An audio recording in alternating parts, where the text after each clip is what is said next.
La tragedia más grande del boxeo. A mí me gusta boxear, hermano. A mí me gusta el puño. A mí no me gusta Floyd Mayweather. Eso no me gusta a mí. A mí me gusta partirme la cara con un hombre.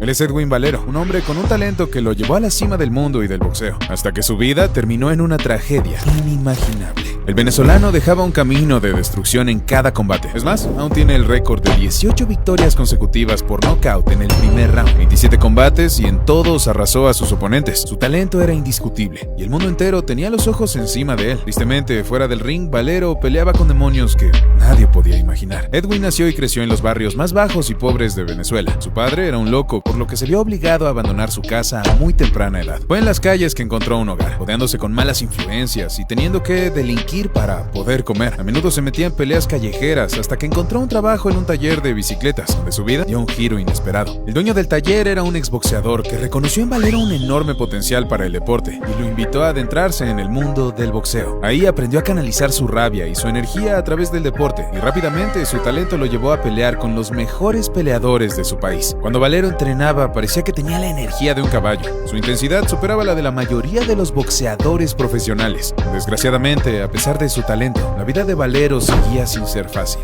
Él aún estaba envuelto en las malas prácticas, a pesar de que el deporte había puesto un techo sobre su cabeza. Después de una temporada de esfuerzo, finalmente en 2002 Valero hacía su debut en el boxeo profesional en Caracas, venciendo por nocaut a Eduardo Hernández.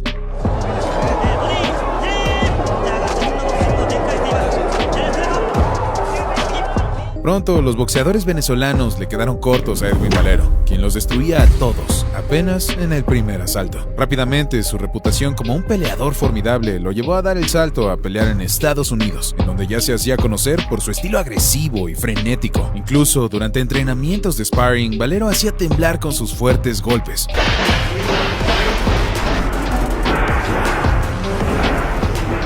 haciendo que hasta el terrible Morales tuviera que dejarlo sin trabajo, pues en palabras del propio entrenador Nacho Bernstein, era demasiado fuerte para entrenar con él. En el año 2005, portando un récord de 15-0, todos por nocaut, Valero viaja por primera vez a Japón, y ahí es donde el mundo estaría por ver uno de sus knockouts más devastadores. Enfrentando a Ero Bando, Valero apenas sonó la primera campana e impuso su voluntad en el ring. Solo 15 segundos habían pasado, y el peleador local ya estaba tocando la lona.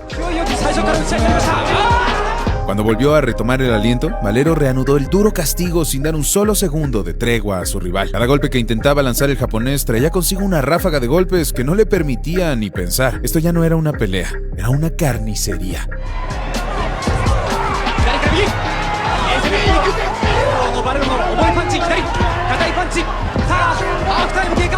Es entonces cuando Valero da un brutal volado de derecha y deja tendido en la lona al peleador japonés de forma dramática.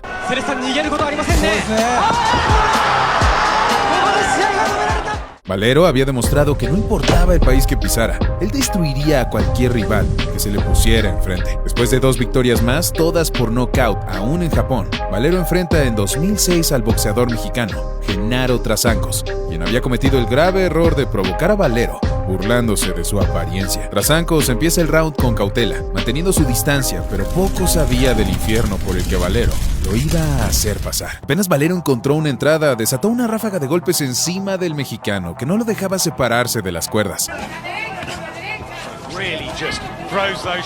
Trasancos había perdido sus pies y aún faltaba 1 minuto para que terminara el primer round. En ese momento, seguramente se estaba arrepintiendo de sus palabras. Nuevamente la pelea se había vuelto un juego del gato y el ratón, en la que Valero era el depredador y él era la presa. Trasancos cae al suelo, segundos antes del campanazo, pero se levanta para tomarle un segundo round a Valero, una hazaña que pocos boxeadores habían logrado, pero que le costaría otros 3 minutos de infernal dolor. Trasancos lanza un duro golpe contra la mandíbula de Valero, pero esto solo serviría para enfurecerlo más.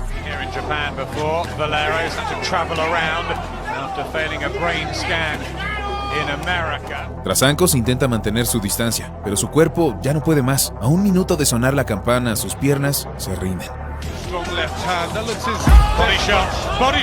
Se hinca en el suelo. Valero aprovecha y da el golpe de gracia. Un movimiento sucio, pero para bien o para mal, ese es el sello de Valero. Peleas que parecen sacadas de la calle. Valero esta vez quería el título del AMB, pero no iba a ser fácil. Pertenecía a Vicente Mosquera. De los nervios, doctor, cuando mire nada más.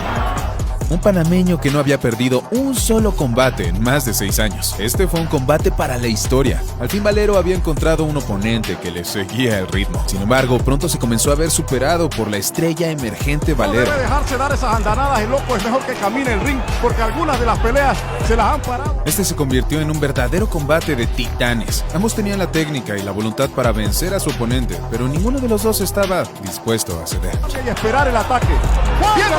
Los golpes de Valero han perdido mucha fuerza, pero sigue siendo peligroso. A medida que envejecía la pelea, ambos púgiles se empezaban a ver cansados y acabados. Esto ya no era boxeo, era una pelea de voluntad. Aquel que aguantara más el dolor y el castigo sería el que saldría vencedor. Cuando el entrenador de Mosquera vio que su peleador ya no podía más y únicamente se limitaba a recibir el terrible castigo de Valero, decidió tirar la toalla y darle la victoria al venezolano. En la esquina de Mosquera se metieron, pararon la pelea, se acabó, nuevo campeón, ganó Valero.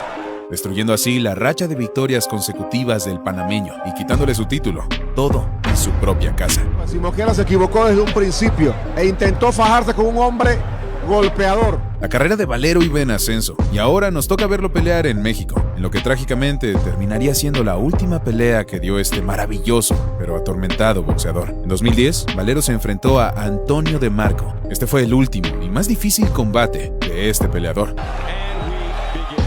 De Marco se impuso desde el primer round, aprovechando un error de su oponente y haciéndole un profundo corte arriba de la ceja que ponía en jaque la racha de Valero.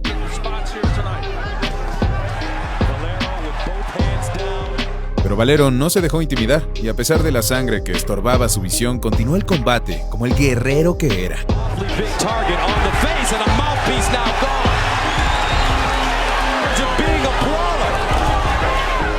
El castigo que imponía Valero sobre su rival era inmenso. A De Marco no le faltaba talento, pero cuando su esquina vio que el venezolano lo destruía, decidió mejor parar la pelea. La vida de Valero se había ido al estrellato. La gente quería ver más de este monstruo en el ring. Incluso se había confirmado una pelea con la leyenda filipina, Manny Pacquiao. Y la gente especulaba qué pasaría si enfrentaban a un monstruo como él con un correlón como Floyd Mayweather. Sin embargo, las ilusiones de todo el mundo del boxeo se vinieron abajo cuando poco después de esta pelea circuló la noticia de que Edwin Valero había sido detenido por el cargo de homicidio. Esto en contra de su propia esposa, que lo había acompañado en esa gran pelea. Él mismo se había entregado y confesó haberlo hecho. Era sabido que Valero luchaba contra los vicios y cuando estaba fuera del ring, y a pesar de que tenía un gran talento, su rival más grande siempre fue el mismo. La vida de Valero terminó de su propia mano adentro de aquella celda en la que seguramente cayó en cuenta del horrible acto que había cometido. La historia de Edwin Valero es un recordatorio impactante de que incluso los más grandes talentos pueden sucumbir ante sus propios demonios. Más allá de su destreza en el ring, su vida nos recuerda la importancia de enfrentar nuestros propios desafíos internos y buscar ayuda cuando la necesitemos. Por favor, comparte el video con alguien que tenga mucho talento, pero que necesite esta historia que le advierta de los males en los vicios. ¿Crees que la historia de Valero podría haber tenido un final diferente si hubiera recibido ayuda para enfrentar sus demonios personales? ¿Hasta qué punto crees que habría llegado el gran legado de Edwin Valero? Gracias por ver el video hasta el final.